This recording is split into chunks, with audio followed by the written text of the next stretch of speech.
Everyone, आज का topic है आत्मनिर्भर भारत। हमारा भारत प्राचीन काल में पूरी तरह आत्मनिर्भर था, क्योंकि अगर विश्व अर्थव्यवस्था में भारतीय अर्थव्यवस्था के योगदान की उस समय बात की जाए तो ये 40% तक था और अकबर के शासनकाल तक विश्व की अर्थव्यवस्था में हमारा योगदान 20 से 25% तक रहा। इसके बाद जब अंग्रेज़ों का शासनकाल आया तो हमारी अर्थव्यवस्था में लगातार गिरावट होती चली गई, क्योंकि वो हमेशा हमारी अर्थव्यवस्था का दोहन करने में ही लगे रहे। उसको उन्नत करने का उन्होंने कोई प्रयास नहीं किया।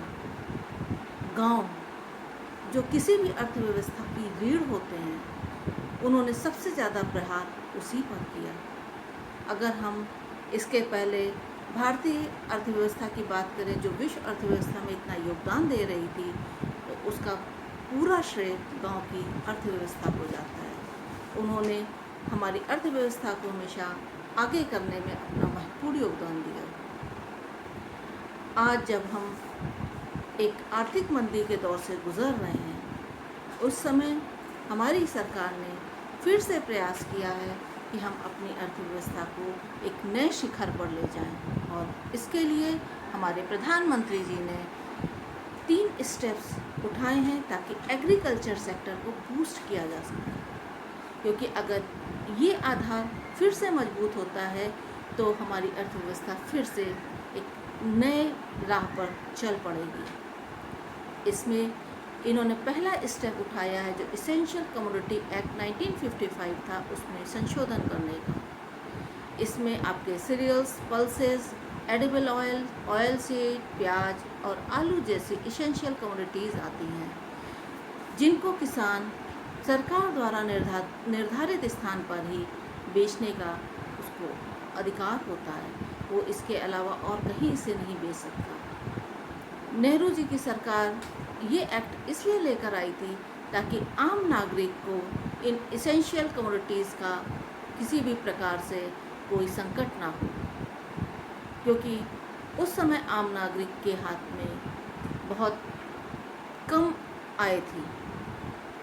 लेकिन आज ये आवश्यकता हो गई है कि किसानों को फिर से प्रोत्साहित किया जाए। इसलिए इन इसेंशियल कमोडिटीज़ के होल्ड, मूव, डिस्ट्रीब्यूट और सप्लाईज, इन सबको सरकार ने फ्री किया है।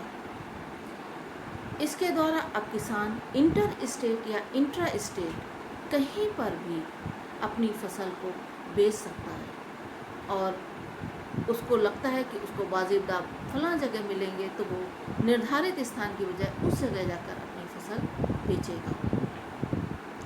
इससे किसान के हाथ में ज़्यादा पैसा आएगा।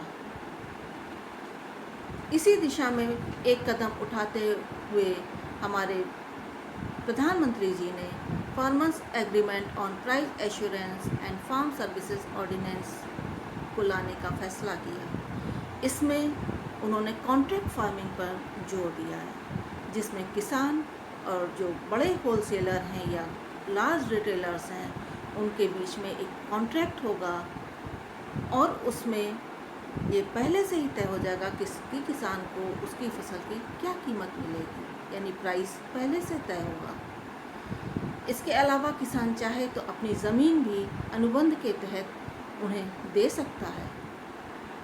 इससे किसान ज़्यादा सक्षम होगा और उसमें एक नई एनर्जी आएगी अपने खेतों के विकास करने के लिए। Farming, produce, trade and commerce, इसमें ये इसलिए लाया गया है ताकि जो बड़े इन्वेस्टर्स हैं या फॉरेन इन्वेस्टर्स हैं, वो एग्रीकल्चर सेक्टर में इन्वेस्ट करें। इसके बाद आते हैं PLI स्कीम पर। एक्चुअल में इस बारे में हम पहले ही बात कर चुके हैं। इससे रिलेटेड लिंक नीचे डिस्क्रिप्शन में दिया हुआ है, आप वहां जाकर इसे देख सकते हैं। इसके अलावा सरकार ने 20 लाख करोड़ का पैकेज अनाउंस किया है ताकि इकोनॉमी को बूस्ट करने में मदद मिल सके। इसके अलावा कुछ सरकारों ने एक जिला एक उत्पाद जैसी योजनाओं को भी प्रोत्साहित करने का प्रयास किया है और श्रम कानूनों में भी वो सुधार कर श्रम कानूनों में भी सुधार कर हर व्यक्ति को ज़्यादा से ज़्यादा काम उपलब्ध करवाना चाहती है। इन सब प्रयासों से सरकार का एक ही उद्देश्य है कि वो हमारी भारतीय अर्थव्यवस्था को मजबूती के साथ उच्च शिखर पर ले जाए। इसके बाद हम बात करते हैं इससे रिलेटेड क्वेश्चंस की। अगर देखा जाए तो आत्मनिर्भर भारत एक नया सवाल है, लेकिन इस पर बहुत से क्वेश्चंस बनेंगे। जैसे सरकार ने जो आर्थिक पैकेज लॉन्च किया है उस पर क्वेश्चन पूछा जा सकता है, PLI स्कीम है इस पर भी क्वेश्चन बन सकता है, या सरकार ने एग्रीकल्चर सेक्टर को बूस्ट करने के लिए जो कदम उठाए हैं उस